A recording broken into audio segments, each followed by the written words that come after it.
ជាពាក្យឈឺចាប់រស់នៅជាមួយរូបខ្ញុំប្រៀបដូចជាស្លាប់និយាយមិនដែលស្ដាប់ឆាប់ខឹងមិនចេញមានកំហុង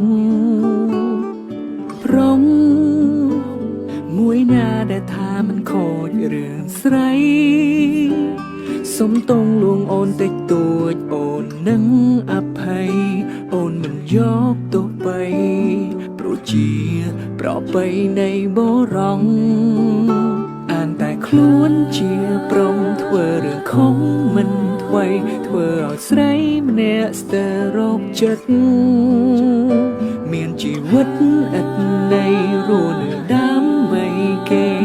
គ្រប់ពេលបានត្រឹមខូចចិត្ត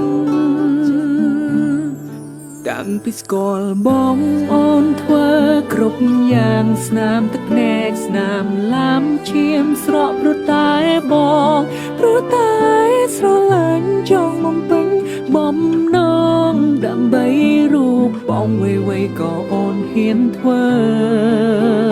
រាល់ទង្វើផ្លែតផ្លែនទាំងឡាយដើម្បីឲ្យខ្លួនសប្បាយមិនគិតពីវ័យបងលួចមានស្រីចាក៏ហោរូបអូនជាតិនេះខំហើយមានស្ងួនដែលស្រឡាញ់បងអូនណាប្រពន្ធសម្លាញ់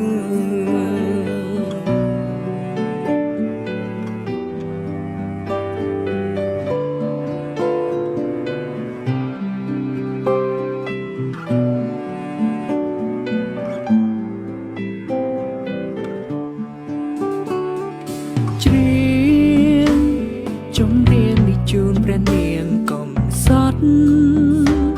មនុស្សម្នាក់ពាក់លីដើម្បីរូបខ្ញុំគ្រប់សពនាងថានាងស្ទើរឡប់ចង់ចប់ចង់ស្អប់ខ្ញុំមិនបាន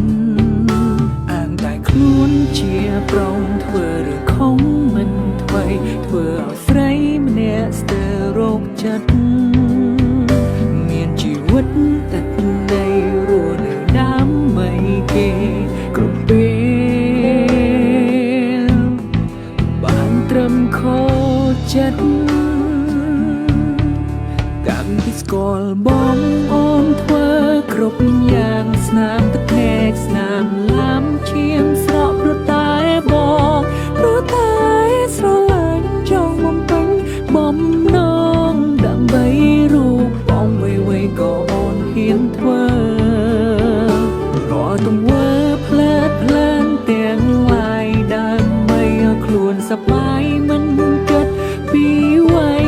បងលួចមានស្រីចាក៏ហោ